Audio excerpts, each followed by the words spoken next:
এই যে তিনটে ইট দেখতে পাচ্ছেন, এই তিনটে ইটের কিন্তু কালার দেখতে সব কিন্তু একই, কিন্তু এই তিনটে ইটের মধ্যে পার্থক্য আছে। কিন্তু সেই তিনটে পার্থক্য অনেকেই জানে না বলে ইট নিতে গিয়ে ঠকে যায়। এইবার আপনারা হয়তো বলবেন যে এই তিনটে ইটের মধ্যে পার্থক্য কোথায়, কিংবা কোথায় আমরা ঠকে যাচ্ছি, তো সেটাই জানাবো আপনাদেরকে এই ভিডিওর মাধ্যমে। তো অবশ্যই ভিডিওটা লাস্ট অব্দি দেখতে থাকুন।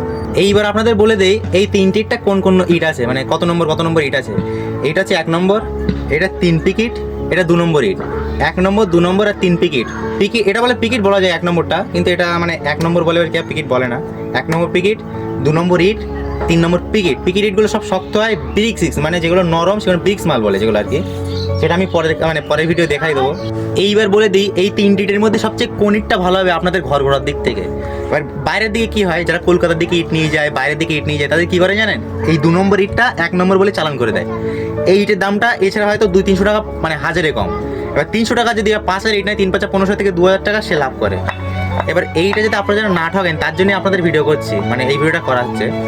আর একটা জিনিস বলে দিই, মানে বাইরের লোক তো ইট চেনে না, যার জন্য এই ইটটার মধ্যে পার্থক্য জীবনেও বুঝতে পারবে না।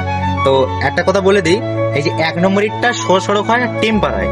আর এছাড়া একটু নরম, মানে এই 2 নম্বর ইটটা যেটা হয় না, এই ইটটা 1 নম্বরের চাইতে নরম। এই নরম ইটটা আপনাদের কাছে ঘর করতে গেলে পরে আপনাদের নোনা লেগে যাবে। তার জন্য আমি বলছি, ভাটার মধ্যে আগের দিন একটা বলেছিলাম 3 নম্বর পিকিটটা সব থেকে ভালো হয়।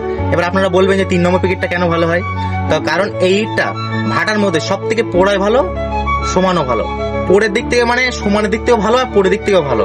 এবার এছাড়া পোড়ের ইট আছে যেটা হচ্ছে 5 সোলিং বলে, মানে সোলিং মাল বলে, মানে 5 নম্বর পিকিট যেটাকে বলে। তো ওটা নিলে আপনারা ইট করে ঘর গাঁথতে পারবেন না, যার জন্য আমি এই ভিডিওটা বানাচ্ছি।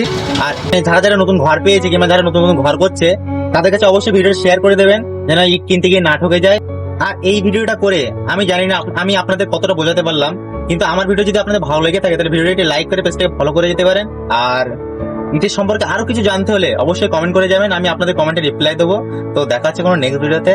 আজকের মতন বাই।